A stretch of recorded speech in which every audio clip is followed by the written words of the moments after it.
de Deus com vocês, que o Senhor tem falado comigo. Abra sua Bíblia no livro de Deuteronômio, capítulo de número 6. Vou repetir, palavra esta muito complicada, você não tem ideia o quanto eu ensaiei para pronunciar essa palavra. Deuteronômio, capítulo de número 6, versículo 4 até o versículo de número 9.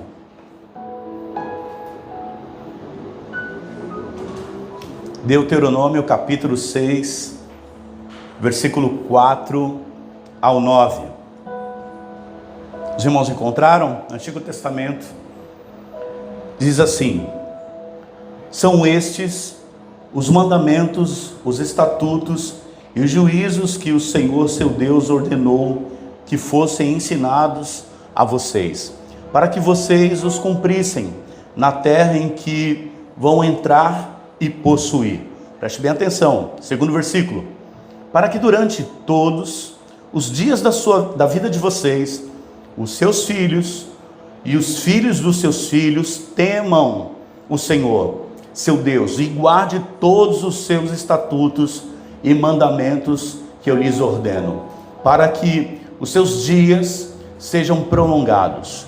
Portanto, escute, Israel, e tenha cuidado de cumprir esses mandamentos, para que tudo lhes corra bem e vocês muitos se multipliquem na terra que mana leite e mel, como o Senhor, o Deus dos seus pais, lhe prometeu. Escute, Israel, o Senhor nosso Deus é o único Senhor. Será que você pode repetir comigo esse versículo de número 4? Escute, Israel, o Senhor nosso Deus é o único Senhor. Versículo de número 5.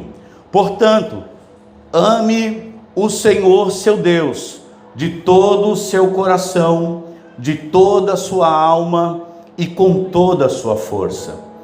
Estas palavras que hoje lhe ordeno estarão no seu coração. Você as inculcarás, aliás, a seus filhos, e delas falará quando estiver sentado em sua casa, andando pelo caminho, ao deitar-se e ao levantar-se. Também deve amarrá-las como sinal na sua mão, e elas lhe serão por frontal entre os olhos. E você as escreverá nos umbrais da sua casa e nas suas portas. Amém, amados?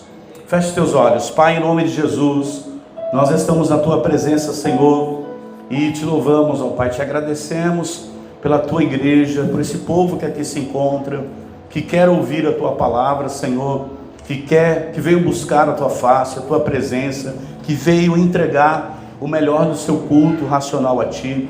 Que o Senhor possa falar de uma maneira especial, poderosa e tremenda. Pai, em nome de Jesus, aqui, Senhor, o Senhor tem liberdade para curar, libertar, operar milagres, maravilhas e também prodígios. Transforma os nossos corações, liberta os corações cativos, ó Deus. Visita os lares, as famílias e faz aquilo que a tua palavra foi lançada para que se cumpra, em nome do Senhor.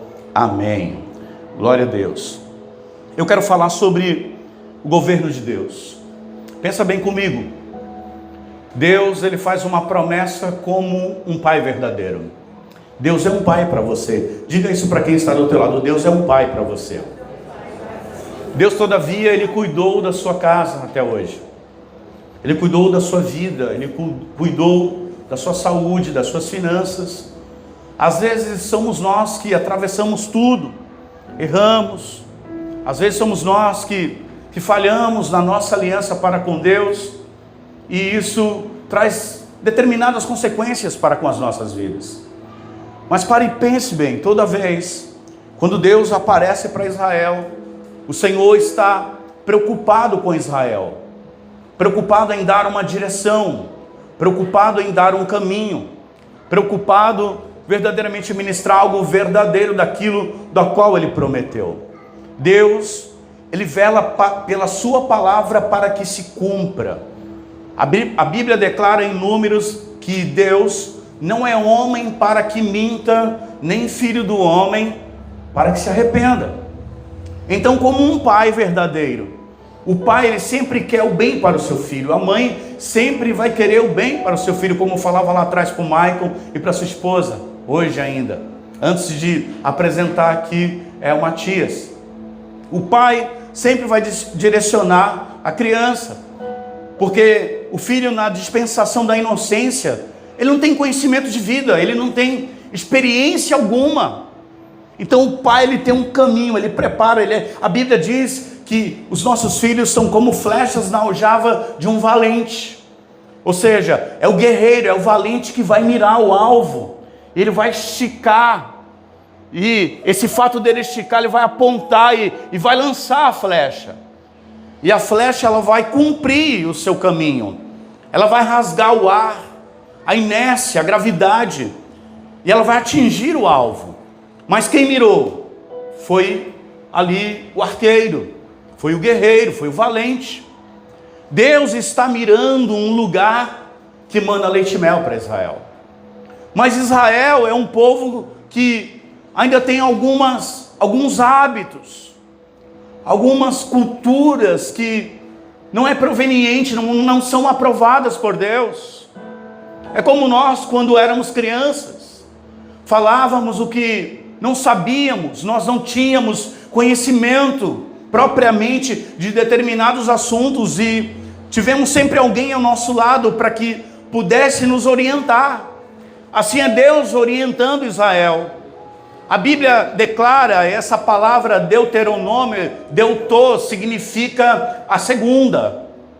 Nômio é a lei, ou seja, é a segunda lei, mas não é que Deus cria uma segunda lei para Israel, para um povo que precisava caminhar, para um povo que precisava entender, ter a consciência aonde estava pisando, qual o caminho que estava tomando, qual lugar que chegaria. Irmão, quando nós pegamos um ônibus, quando nós chamamos um aplicativo no nosso celular, nós queremos chegar num lugar final, num ponto final.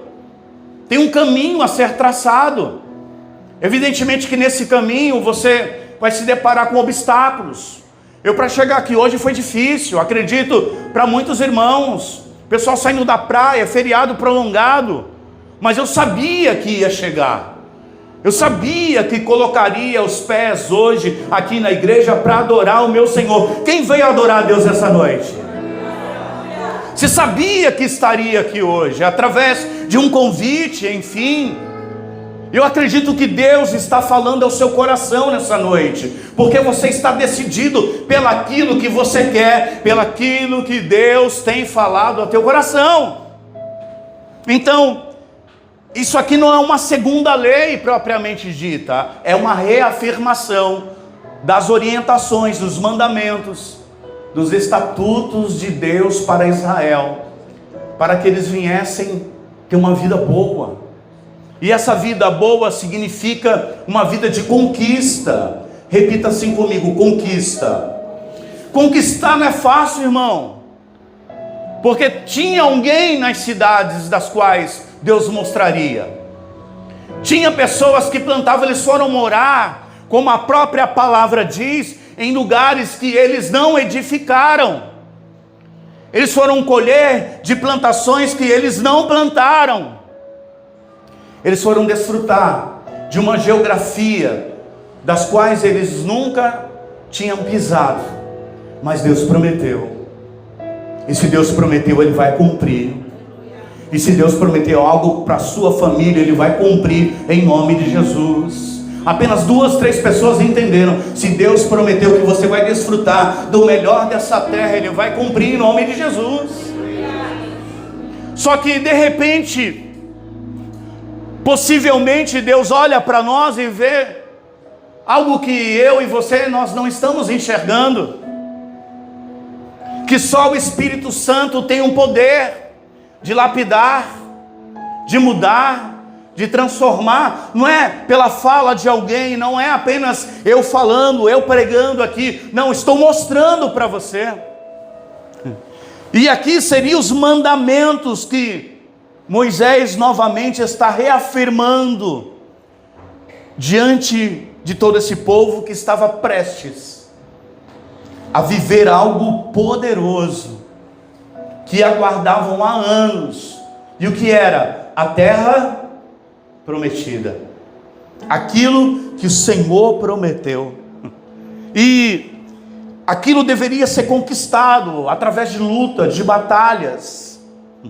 Ele aponta algo que é essencial. Não bastava apenas entrar na terra, não basta apenas eu tomar posse da bênção, não basta eu apenas vislumbrar, querer, sabe, estar conciso, estar certo de que eu vou pegar, que eu vou ter aquilo sobre as minhas mãos, mas eu preciso necessariamente estar alinhado com Deus, estar nos caminhos do Senhor, porque o foco para Israel não era apenas o território, não era apenas a geografia, mas é quem ocupa o centro da vida da casa de quem iria herdar uma geografia prometida por Deus.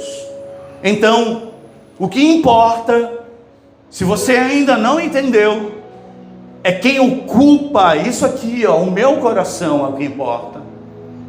Porque Deus pode abençoar a sua vida em qualquer lugar, sim ou não, igreja? Vocês estão comigo?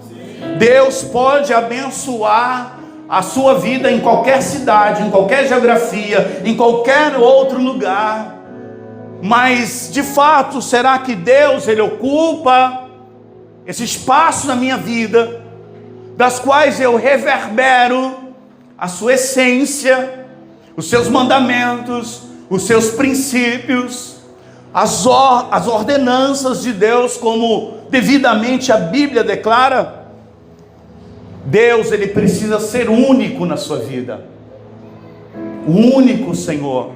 É que o texto emana, é que o texto ele extrapola, ele mostra para nós. Quando nós lemos, quando eu li esse texto, o Espírito Santo falou ao meu coração: olha, o Senhor quer ocupar o único espaço da sua vida, aqueles espaços que possivelmente eu dei lugar para outras coisas, do cansaço, quem sabe, e outras coisas mais. Deus quer ser o único na sua vida, irmão, único na sua casa. Ele quer ser único na sua família, o único no seu trabalho, quando você anda na cidade do Guarujá.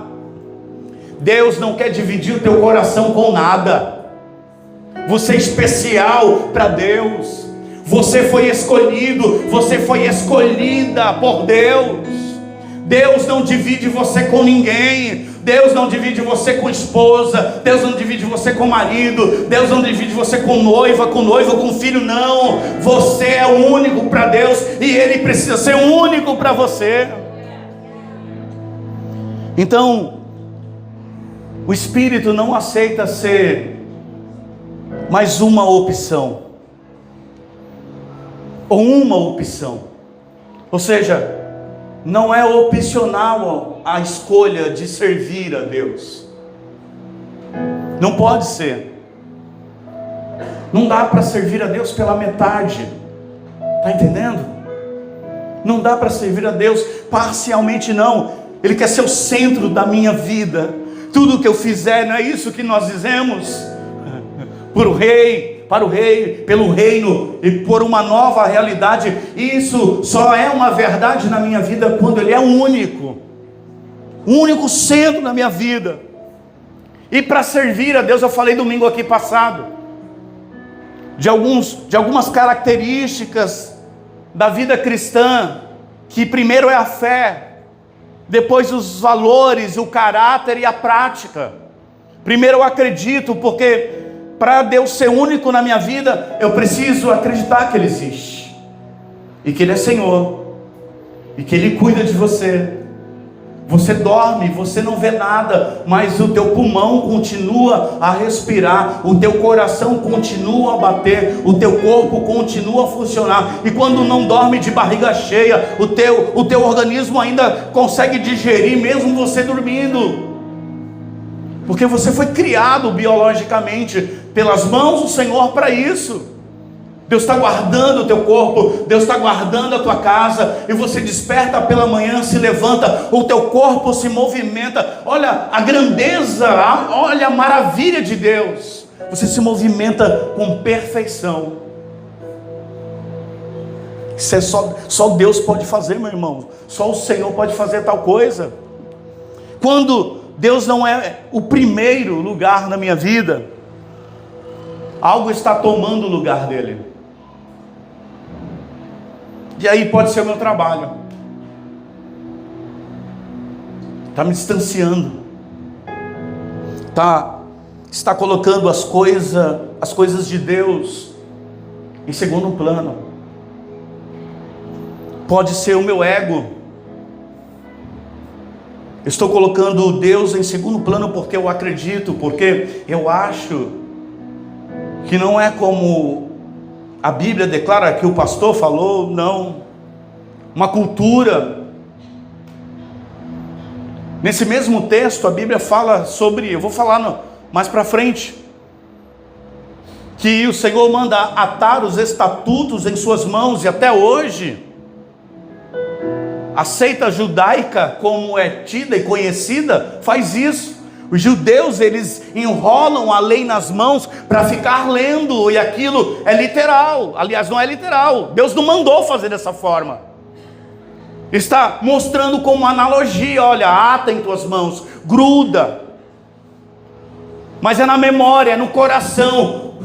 Davi, ele declara o seguinte: eu guardei a tua palavra onde? Nas mãos. Eu guardei a tua palavra no meu. Para que, igreja? Para não pecar contra ti. Aqui no coração. Então, aquilo que ocupa o centro da nossa vida define as nossas decisões. Escreve isso: aquilo que ocupa o centro, que ocupa o lugar de Deus na minha vida, na sua vida, define as nossas decisões. Porque se Deus não é o centro dos meus pensamentos, da minha vida, eu vou decidir segundo o meu coração, segundo os meus desejos, segundo a minha vontade. Porque tudo começa onde? Coração. Amarás o Senhor teu Deus de todo o teu. Começa aqui, irmão. E Deus quer encontrar espaço no seu coração. E Deus quer encontrar espaço no meu coração. E para encontrar espaço tem que esvaziar aquilo que não adora, aquilo que não me santifica, aquilo que não me separa divinamente para Deus, para o Senhor, para servir a Deus. Então nada pode obstruir o caminho daquele que adora, o caminho daquele que serve. E o Senhor tem uma palavra para ti nessa noite. Deus já te escolheu, Deus já te chamou, Ele só precisa de um posicionamento seu. Amarás o Senhor teu Deus de todo o teu coração. Antes da prática, antes das regras. Quando se fala de igreja, acredita logo-se num sistema religioso de regras. E aí é onde vira a religião, porque tudo aquilo que não é bíblico, tudo aquilo que não é para que eu viva nesta época agora biblicamente, é religião. Antes da prática, antes da regra, antes de ter aparência, Deus quer extrair de mim e de você um relacionamento verdadeiro. Porque não adianta somente eu falar de Deus, saber colocar bem as palavras, conhecer o sistema litúrgico de uma igreja, a forma, a maneira como, sabe, a gente pode fazer para melhorar, para trazer qualidade de bem-estar para você nesse culto. Não é sobre isso. O nosso cuidado precisa ser com a palavra, se você está absorvendo aquilo que o Senhor ministra dentro da palavra, porque Deus quer relacionamento. E é por isso que a gente prepara café da manhã, é só para tirar alguns minutos de oração. Porque quem sabe eu não esteja orando da forma como deveria. Quem sabe eu não estou amando da forma como deveria. Quem sabe eu não estou expressando a comunhão da forma como deveria. Então todos esses encontros faz com que tudo aquilo que eu digo que faço se torne uma prática e uma verdade na minha vida. E automaticamente eu me relaciono com Deus. E Deus se relaciona comigo. E é onde o milagre acontece. É onde Deus derrama o seu poder e a sua glória no meio da congregação. E pessoas são libertas, e vidas são curadas. A transformação, ela sempre vai começar de dentro e não por fora. Não é sobre parecer ser espiritual, não é sobre a aparência, não. É sobre se render. E Deus usa a lei nesse contexto, porque sem entrega de coração, qualquer prática religiosa é vazia. Qualquer forma religiosa de se cultuar se transforma numa forma vazia. E esse povo está sendo direcionado para um lugar que mana leite e... Você vai tomar posse do lugar que mana leite e... Eu declaro isso sobre a sua vida em nome de Jesus, que você vai tomar posse desse lugar que mana leite e mel em meio a uma sociedade corrompida, uma geografia destruída, mas o Senhor te escolheu e Deus te chamou, aleluia. Então não tem nada com aparência, tem a ver com entrega de coração verdadeiro, para que a minha vida espiritual não seja apenas uma aparência de pessoas espirituais que dizem que são, mas uma vida espiritual vazia no contexto de prática. Porque eu não vejo você quando você sai daqui, mas é sobre o governo da sua própria vida que eu me submeto a um governo espiritual. Quando Jesus ensina os discípulos a orar, ele diz que venha a nós o teu, que seja feita a tua, assim na terra como no céu. Então é sobre o governo da minha própria vida, é sobre as decisões da minha própria vida. Então há uma responsabilidade espiritual que se começa dentro da minha casa. Quem nós somos nos nossos lares? Quando ninguém está nos vendo. Porque o texto, ele nos leva a casa. E é por isso que eu gosto de link, de célula, que nós estamos adorando a Deus dentro de uma casa, levando a bênção de Deus a uma casa. E aí, dentro dessa responsabilidade espiritual, o Senhor diz, ensinarás os teus filhos. Só pode entregar quem tem irmão. Por isso que eu carrego a responsabilidade de ser exemplo como pai. Porque eu posso estar pregando aqui do que eu não vivo, mas lá embaixo eu tenho uma esposa, eu tenho uma sogra, eu tenho 2 filhos, eu tenho 2 noras, eu tenho um neto que está me condenando. Não é verdade o que ele está dizendo. Porque dentro de casa ele não é isso que ele prega. Já pensou? É o cúmulo, não é verdade?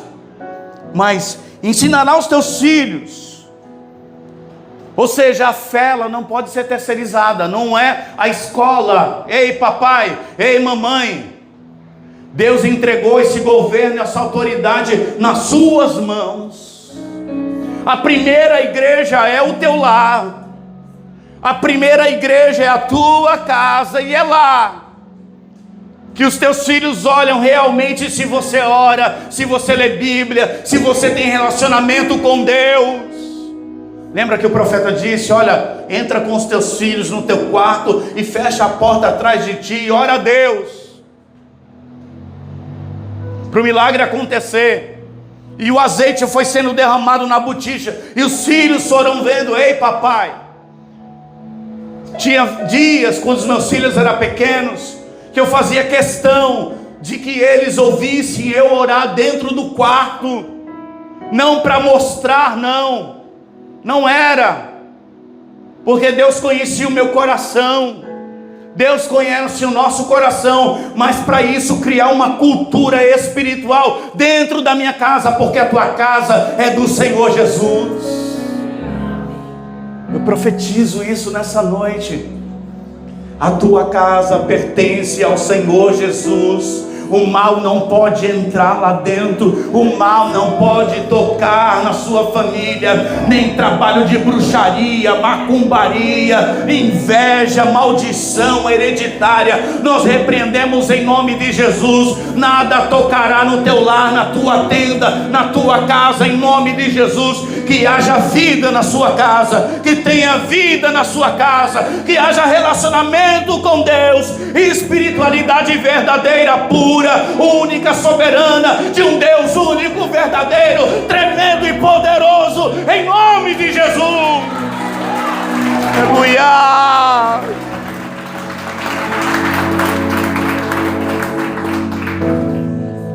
Irmão, não escandaliza comigo não, viu? De vez em quando vem aquela mola no pé, sabe, vontade de pular, de correr. E eu vou dar lugar. Ensinará os teus filhos. A minha fé, aquilo que Deus plantou no meu coração não pode ser terceirizado, irmão. Não é a igreja que vai ensinar, não é o líder que vai ensinar, não é a escola secular que vai ensinar, somos nós. Por isso que eu acredito que essa igreja tem uma promessa de um colégio, que essa igreja tem uma promessa de uma faculdade para os teus filhos estudarem, para os teus netos estudarem. Essa igreja tem uma promessa. Filma isso aí e lança na internet, que um dia a gente vai ver essa filmagem e vai dizer: olha, nós não tínhamos escola, nós não tínhamos faculdade, nós não tínhamos hospital, mas Deus abençoou para a glória do nome dele. Oh, glória! Então, Canela, presta bem atenção. A casa é o primeiro lugar onde Deus quer ser conhecido e vivenciado. O teu lar, eu declaro nessa noite, e você vai declarar comigo: o teu lar é um lugar de bênção, o teu lar é um lugar de milagre.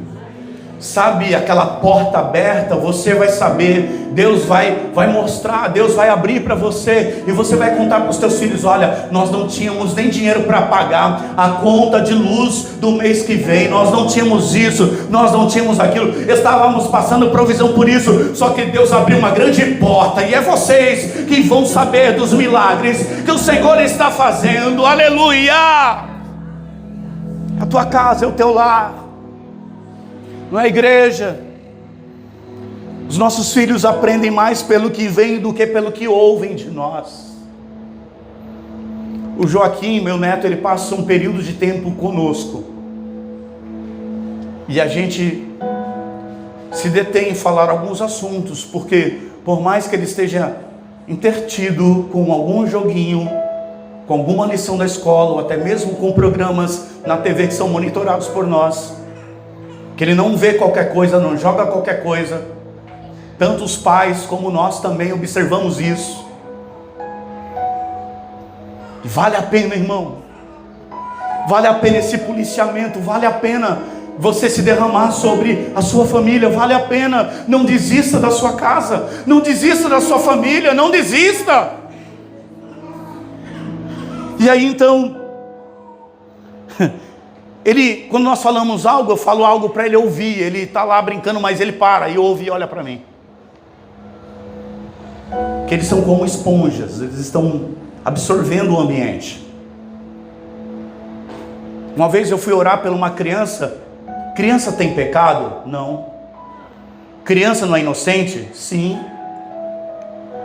E a gente foi orar por uma criança que estava doente, a criança começou a se manifestar. E aí um obreiro perguntou para mim: pastor, mas não é uma criança? Sim. Só que a pergunta é: como que é o lar dela? Que ambiente que essa criança vive? Nós temos professoras aqui. pedagogas aqui que dão aula em ambientes terríveis, de crianças que expressam sensualidade com dancinhas do TikTok. Não poderia nem ter falado, né? Está sendo gravado. Corta lá, viu? Mas é verdade. Porque o pai e a mãe deixam de qualquer jeito. Para não se dar o trabalho, entrega o celular na mão da criança e acabou, irmão. Terceirizou o cuidado. Terceirizou, enfim. Mas elas aprendem mais do que veem, do que pelo que ouvem. Do nosso testemunho.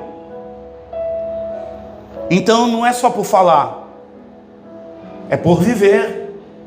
E eu falo aqui de uma vida com Deus. Uma casa alinhada com Deus forma pessoas firmes na vida.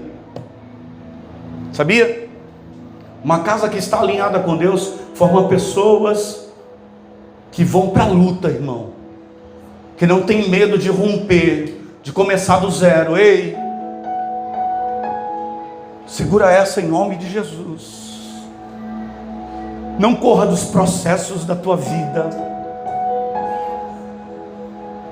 Crie um ambiente de paz no teu lar. Eu já passei privação de alimento dentro da minha casa, meus filhos nunca souberam.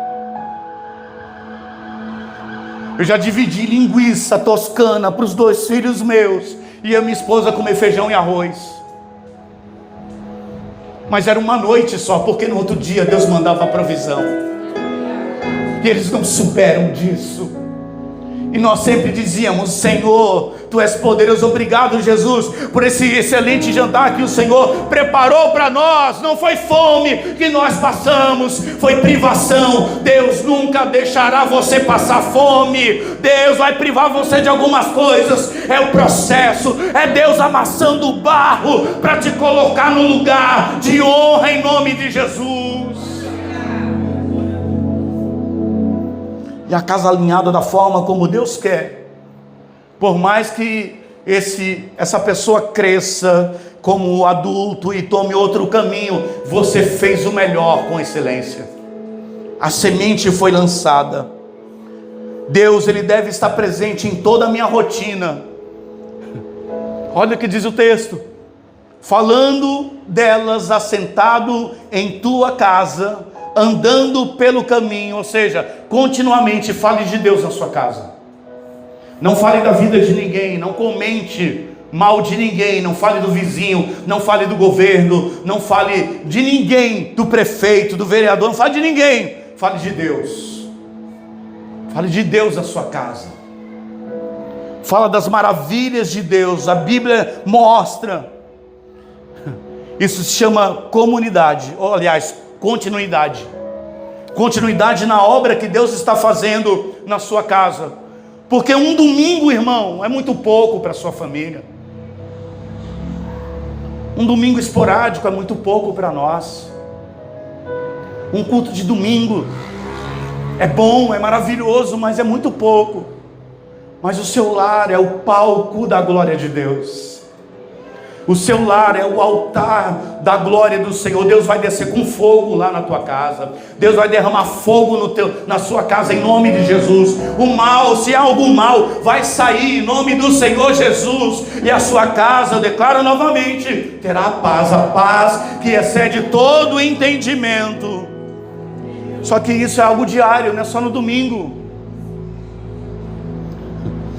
A espiritualidade real, ela é manifestada na rotina, não apenas em momentos especiais de conferências, de festas ou de culto.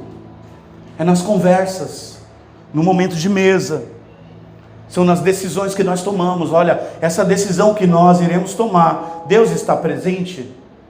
Esse caminho que nós estamos tomando, Deus se faz presente nesse caminho ou não? É uma vontade nossa própria, é uma decisão pela uma ofensa, por algo que se trincou, uma frustração. Declare Deus em todo o tempo, nos pequenos detalhes. Deus não quer visitas ocasionais, minha e sua.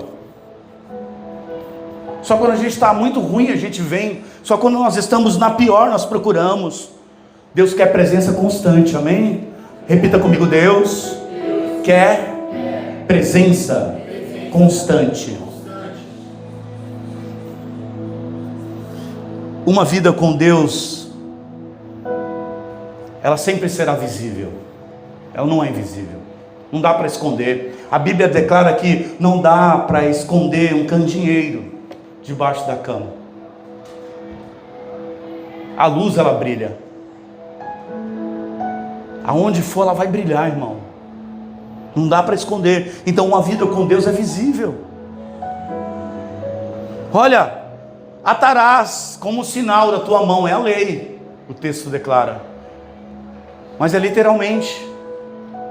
Porque os teus parentes vão olhar para você, por mais que eles digam: olha, um dia ele foi uma pessoa meio atribulada, como eu fui um dia nessa cidade, na minha juventude.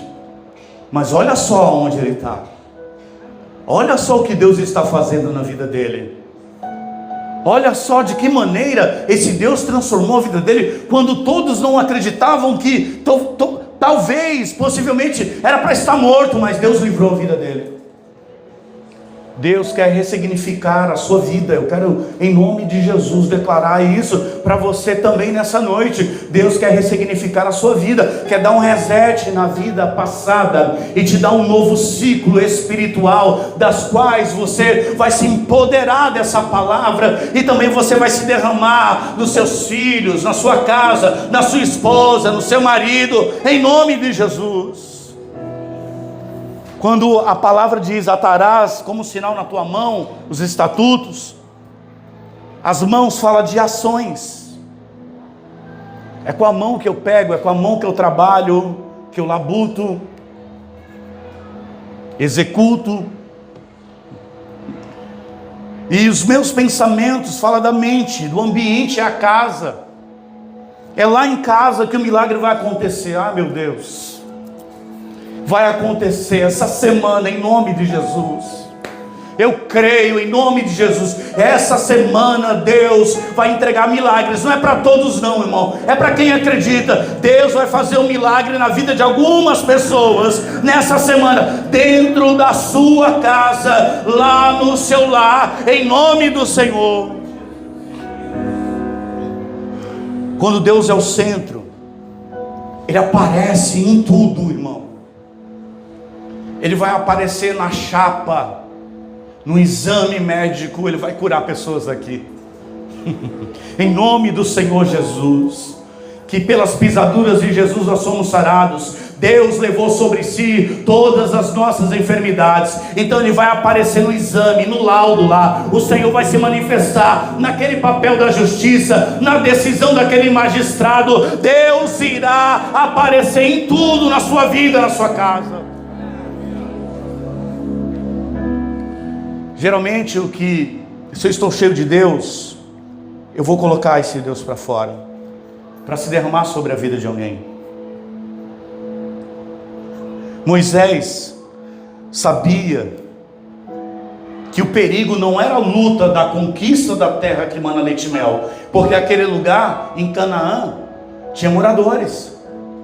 Não era a luta que assustava, Deus já tinha declarado, mas era a perca da essência, o esquecimento do Deus que levou os israelitas até aquele lugar. Lembra quem te trouxe até aqui?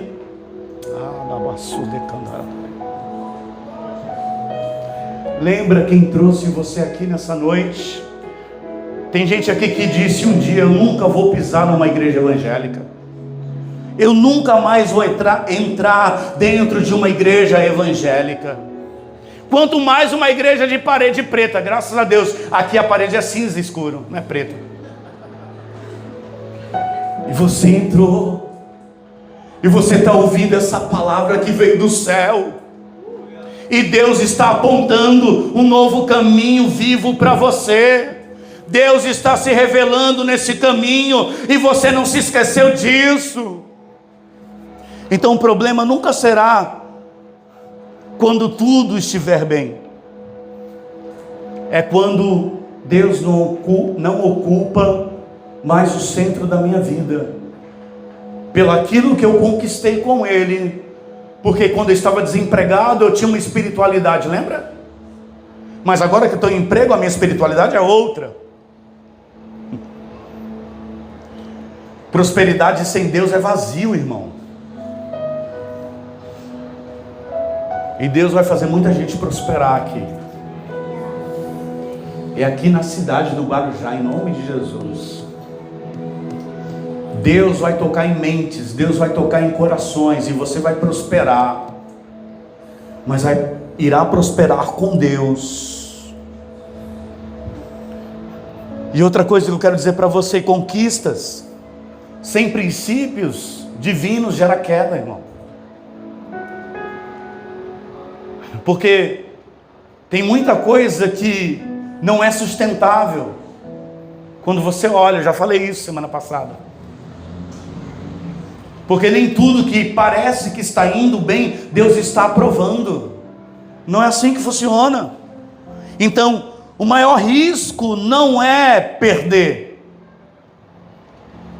nada, mas é esquecer quem te sustentou até o dia de hoje. É esquecer quem te trouxe até aqui o dia de hoje. É esquecer de que existe um Deus poderoso, maravilhoso. Tem muitas pessoas, muitas famílias que estão vivendo algo muito estranho, conectadas com tudo, a par de tudo que acontece no Baixada Mil Grau, de todos os resultados do futebol, dos esportes, até dentro do culto. Tem gente que vive isso, irmão, mas longe de Deus, ocupadas, mas sem direção espiritual, estruturadas, mas vazias por dentro. A raiz disso é simples: Deus não faz mais parte do centro da vida dessa família, dessa pessoa. Deus não quer apenas fazer parte de um momento da sua vida, Ele quer ocupar todos os espaços hoje da sua casa. Aí é quando eu paro e digo para minha casa, para minha família e para a igreja que eu sirvo: Deus, ocupa todos os espaços agora. Ocupa os espaços da minha casa, ocupa os espaços do meu trabalho, ocupa os espaços da igreja que eu sirvo, ocupa os espaços no coração dos meus amigos, dos meus familiares, dos meus parentes. Ele quer ser o centro de tudo, do seu coração, da sua casa. Ele quer ser o centro das suas decisões. Então, o Senhor me revela nessa noite que entrou pessoas aqui prontas para tomar uma decisão. Ah, meu Deus. E essa decisão é você que vai tomar. Só que pergunta para Deus se Deus está no centro dessa decisão da sua vida. Quem está realmente no centro da sua vida hoje? Eu peço que vocês coloquem de pé em nome de Jesus.